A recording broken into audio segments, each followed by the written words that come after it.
Olá a todos os alunos da Escola Sebastião de Noronha. Eu sou o professor Anselmo Luiz e gostaria de agradecer a participação de cada um de vocês. Hoje nós vamos aprender um pouco sobre cilindro. Agora vamos falar um pouco sobre a definição de cilindro. Considere dois planos paralelos, alfa e beta, e um círculo contido em um deles. Considere também uma reta R concorrente a ambos os planos.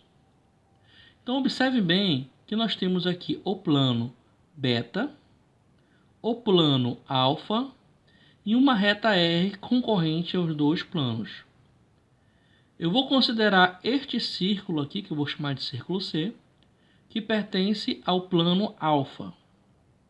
Então, a região dos infinitos segmentos paralelos a R com extremos no círculo e no plano alfa define um cilindro. Então, o conjunto de infinitos segmentos paralelos à reta R, que tem extremidades no círculo C e a outra extremidade no plano beta, irá formar este sólido que será chamado de cilindro. Agora, pessoal, vamos falar um pouco sobre o cilindro e o cotidiano. A forma do cilindro está em qualquer lugar, seja em forma de enlatado, em forma de reservatório, em forma de pilha. Basta que nós tenhamos um olhar diferenciado para identificar este formato em nosso cotidiano. Agora vamos falar um pouco sobre os elementos de um cilindro. Nós sabemos que um cilindro é formado por duas bases, a base superior e a base inferior. Essas duas bases, elas são círculos, ou seja, a distância que vai do centro do círculo para qualquer extremidade é chamado de raio. Na base inferior ocorre a mesma coisa. Isto é, a distância do centro do círculo para qualquer extremidade é chamado também de raio.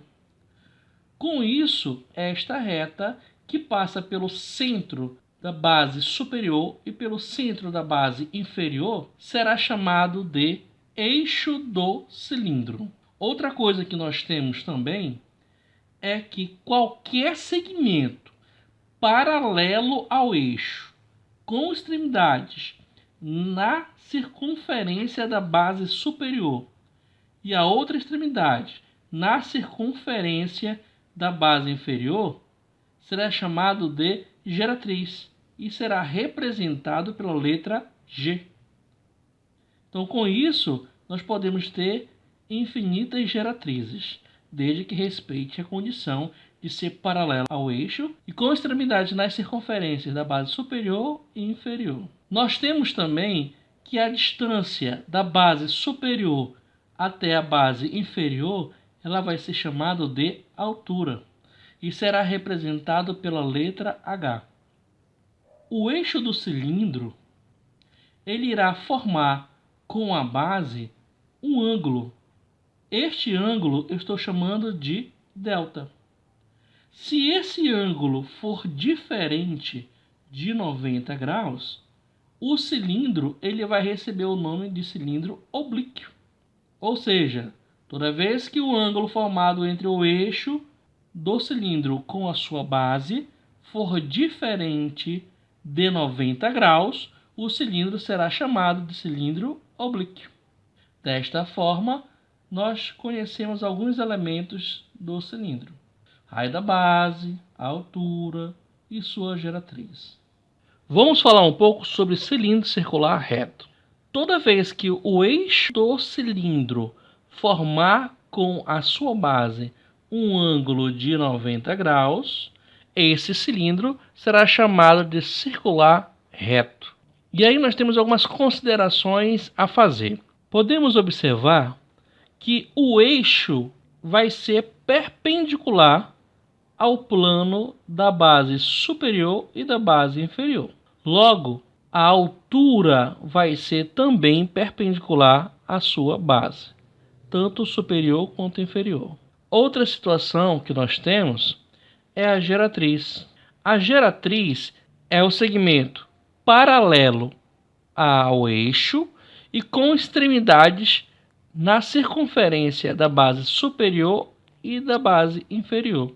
Logo, como a geratriz é paralela ao eixo, temos que a geratriz também vai ser perpendicular à base neste caso.